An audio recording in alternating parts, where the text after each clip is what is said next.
হে hello everyone, চলো দেখে নেব যে তোমার পার্টনারের ভ্যালেন্টাইন উইকে তোমার জন্য কি ফিলিংস রয়েছে, হিডেন ফিলিংস কি রয়েছে। তো জয় মা তারা।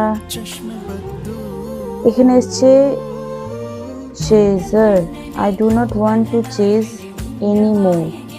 ওকে, সে তো চেজ আর করতে চায় না, because neglected to I fail to give you what you need.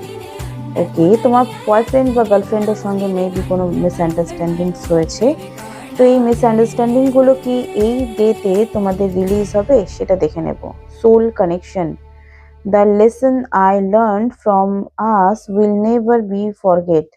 ওকে, কিছু লেসন্স তোমাদের রিলেশনশিপে রয়েছে, যেগুলো একে অপরকে তোমাদের জীবনে এই জীবনে শিখতেই হবে, ঠিক আছে। সেই জন্যই হয়তো এই পার্সন সেপারেশন যদি আছো, তো এই রিডিংটা হতে পারে রিভিল কেন তোমরা একে অপরের সঙ্গে দেখা হয়েছে, তো বা কেন তোমাদের এই পেনফুল জার্নি চলছে ভ্যালেন্টাইন ডে।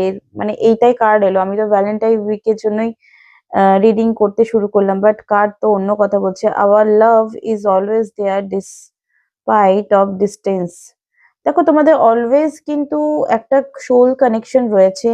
মেবি তোমরা টুইন ফ্লেম কানেকশনও হতে পারো। Disagreement, I wish you understand how I feel. দেখো, অনেকেই তোমরা অনেকে ম্যারিড আছো আমার যাতে মনে হচ্ছে, এই জন্য কিন্তু মানি, ম্যারিড লাইফ ইস্যু, আন্ডারস্ট্যান্ড, আনস্যাটিসফাই।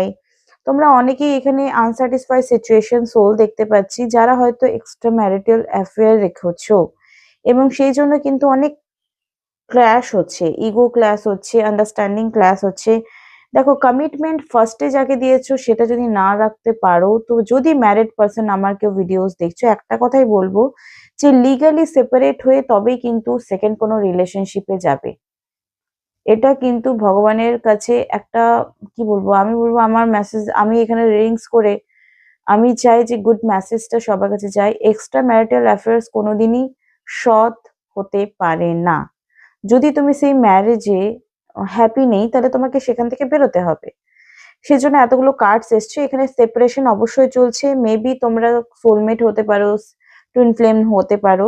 যদি জেনুইনলি কারোর জন্য স্ট্রং ফিলিংস আছে, তাহলে আমি বলবো যে ম্যারেজে তোমরা আনস্যাটিসফাই রয়েছো, সেখান থেকে বেরিয়ে লিগেলি বিয়ে করে তারপর সংসারটা করো, প্রেমটা করো।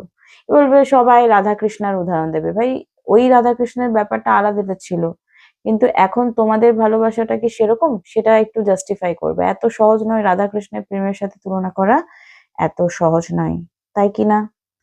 তো চলো, আশা করি তোমরা গাইডেন্স পেয়ে গেছো এখান থেকে।